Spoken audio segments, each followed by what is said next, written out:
Alors, cette petite vidéo va concerner le codage et le décodage. On va commencer d'abord par la théorie et en fait elle est ici reprise dans le cadre. Donc pour pouvoir coder et décoder correctement, donc c'est-à-dire passer du langage littéraire au langage mathématique et inversement, c'est vraiment important de bien connaître les phrases et surtout les mots liens.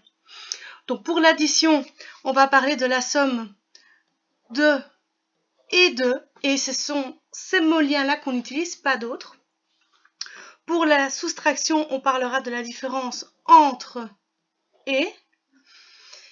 La multiplication, là, on va dire le produit de par, et la division, c'est les mêmes. Le quotient de par, je veux dire, ce sont les mêmes mots liens. Donc, c'est vraiment très important de connaître les mots liens et de les utiliser pour la bonne opération.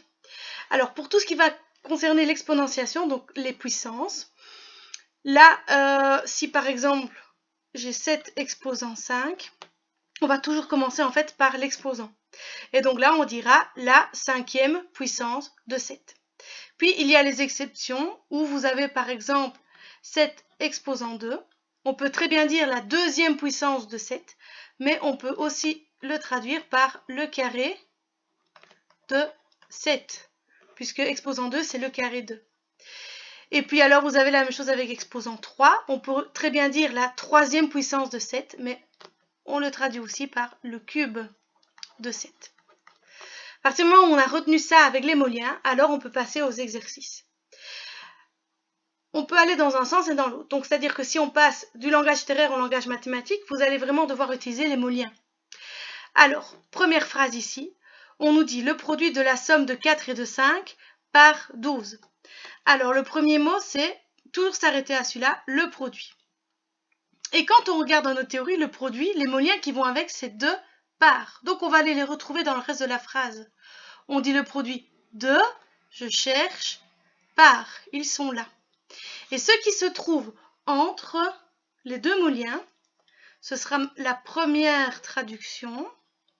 Alors la somme de 4 et de 5, on retrouve encore une fois les deux mots liens qui vont avec somme. Et puis après le par, c'est ce qui ira après en fait le fois du produit, c'est 12. Donc on va regarder ça ensemble. Alors, première chose, on a donc le produit. Produit, ça va se traduire par un fois. De quoi? Donc, ce qu'on va écrire à gauche, c'est ce qui est en fait souligné en rouge. Donc, ce qu'on va aller écrire ici, c'est la traduction de ce qui est mis en rouge. La somme de 4 et de 5, ben ça se traduit par 4 plus 5. Et comme c'est une opération à part entière, on va la mettre entre parenthèses parce que c'est tout ça qui doit être multiplié par. Et par quoi justement? Par ce qui est après le deuxième mot lien, donc après le par, c'est 12. Donc ce sera 4 plus 5 fois 12. Et ça, on a su le traduire grâce en fait au mot lien. Alors le deuxième exemple, on dit le carré de la différence entre 15 et 8. Donc le carré de, ça c'était une des exceptions dont je viens de vous parler, c'est avec l'exponentiation. Donc je sais que je vais avoir quelque chose au carré, exposant 2. Et ce quelque chose, ben c'est quoi? C'est ce qui est après le 2. Et qu'est-ce qu'on a après le 2? On a la différence entre et, toujours se référer au mot lien. La différence, quand je la traduis, c'est moins entre 15, hop, et 8. Alors, on va juste effacer un petit peu le 15 qui n'était pas bien écrit. Hop, donc 15 et 8, on les recopie dans l'ordre. Et donc là, on vient de traduire le carré de la différence entre 15 et 8. Bien vous servir des mots liens. Dans l'autre sens, alors là, on va regarder l'opération. Donc ici, dans le premier exemple, 38 divisé par 2, on n'a qu'une seule opération. Donc là, c'est le plus simple. Le divisé, ça traduit par le quotient. Le quotient, 2, puisque ce sont les mots liens, 2 par. Donc le quotient 2 dans l'ordre, 38 d'abord, par le deuxième, 2. Pour la deuxième phrase, là j'ai deux opérations. Alors là, il faut bien faire attention. Dans ce cas-là, attention, pour traduire, dans ce sens-ci, on va utiliser en fait l'ordre inverse du PEMDAS. Ça, c'est un petit truc que je vous donne. Pour savoir par quelle opération on commence, est-ce qu'on commence par le fois ou le plus? Eh bien, on doit commencer par l'ordre inverse du PEMDAS.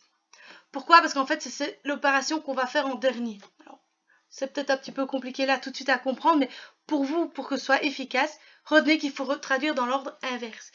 Là, j'ai un fois et là un plus. Et bien, dans l'ordre inverse du PEMDAS, je vais devoir donc commencer par traduire le plus. Ce sera ça mon opération principale, je vais dire. Donc, le plus, ça se traduit par la somme. La somme de ce qui est à gauche. Et qu'est-ce qu'on a à gauche? Du plus, j'ai 54 fois 3. Ben, c'est ça que je vais traduire. Et le fois, ça se traduit par le produit de. Donc, on va dire la somme de le produit, mais ça ne se dit pas, donc on dit la somme du produit. Du produit de quoi? De 54 par 3.